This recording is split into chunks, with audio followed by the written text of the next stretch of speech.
La Fondation Père Favron, née de la volonté du Père René Favron et reconnue d'utilité publique, a pour but la réalisation et la gestion d'établissements sociaux et médico-sociaux à l'île de la Réunion, ainsi que l'accompagnement des usagers qu'elle accueille, les enfants handicapés, les personnes âgées, les adultes handicapés, les personnes en difficulté sociale.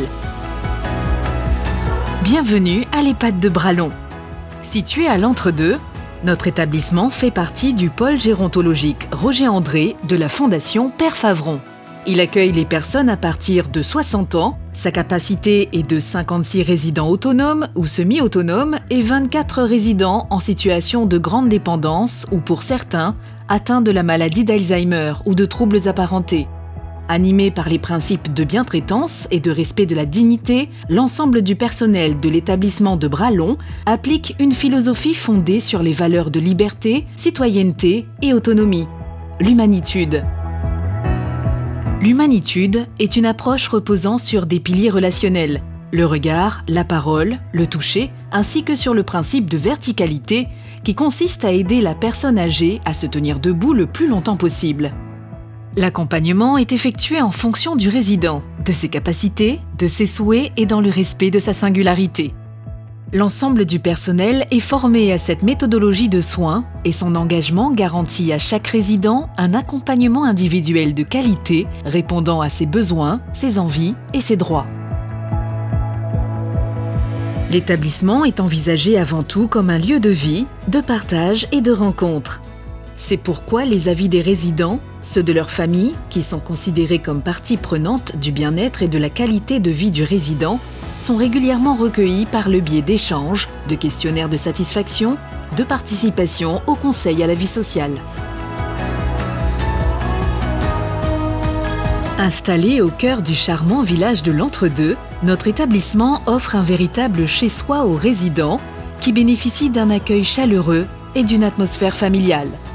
Les visites sont les bienvenues dès 8h30, permettant ainsi aux familles de partager des moments privilégiés avec leurs proches. Chacun des 80 résidents dispose d'une chambre individuelle climatisée avec un espace toilette privatif. Ils sont encouragés à personnaliser leur espace avec leurs propres objets, souvenirs et petits appareils électroménagers, créant ainsi un environnement familier et confortable. La journée commence à 7h avec un petit déjeuner varié. Nos menus sont soigneusement élaborés lors du comité de liaison de l'alimentation et de la nutrition en collaboration avec une diététicienne afin de répondre aux besoins spécifiques de chaque résident, y compris les prescriptions médicales et les régimes particuliers. Les repas peuvent être pris au restaurant ou en chambre selon les préférences de chacun. Les déjeuners ou dîners peuvent être partagés avec un invité et les familles ont également la possibilité d'apporter leur propre repas pour le partager avec le résident dans un espace dédié, favorisant ainsi l'intimité et la convivialité. Chaque résident est pris en charge par un médecin prescripteur et coordonnateur, ainsi qu'une équipe pluridisciplinaire de professionnels en gérontologie qui veillent à son bien-être et à sa santé tout au long de son séjour.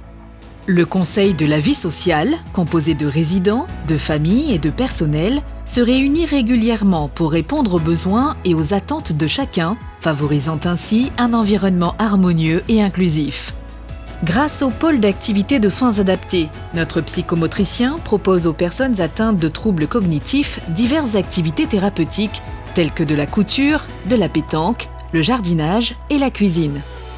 Notre salle multisensorielle offre également des moments de détente et de stimulation, notamment lors de troubles comportementaux, grâce à des pratiques comme le snozelen, une stimulation multisensorielle accompagnée et contrôlée, visant à éveiller, canaliser ou entretenir la sensorialité de la personne dans une ambiance sécurisante et apaisante. Toutes les semaines, notre animatrice organise des activités variées qui tiennent compte des goûts et des centres d'intérêt des résidents. Seuls ou en famille, ils peuvent circuler librement dans le village de l'Entre-deux ou dans l'établissement. Ils peuvent profiter des installations extérieures et intérieures de l'établissement, telles que le salon de coiffure et d'esthétique, accessible également aux non-résidents. Les activités proposées évoluent en fonction des intérêts et des besoins des bénéficiaires, visant à stimuler tant sur le plan cognitif que sensoriel et corporel, tout en encourageant l'autonomie. Une variété d'activités est offerte, comprenant des ateliers de cuisine, des jeux de société, des sessions de travail manuel, des célébrations d'anniversaire ainsi que des rencontres intergénérationnelles avec les lycées et l'école à proximité. Les associations et les CCAS participent à l'ouverture de l'établissement vers l'extérieur en organisant, en collaboration avec le comité d'animation, des après-midi récréatifs, des fêtes calendaires, des invitations à des repas ou encore des événements comme la Semaine Bleue. Des ateliers de couture ou de cuisine au feu de bois sont mis en place par des visiteurs bénévoles et quelquefois, les rencontres se terminent autour d'un pique-nique convivial sur la plage de Grand-Anse. Les familles sont très présentes lors de sorties qui s'organisent en petits groupes pour favoriser la proximité et l'entraide entre les bénéficiaires. La visite de site et les rendez-vous à la bibliothèque sont particulièrement appréciés.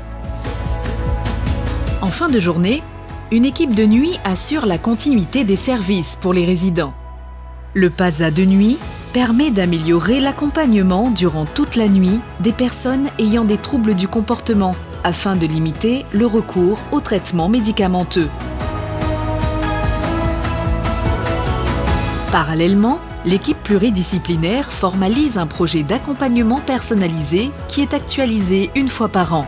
Il résulte d'une collaboration dynamique entre le résident et éventuellement son représentant légal et les professionnels de l'établissement.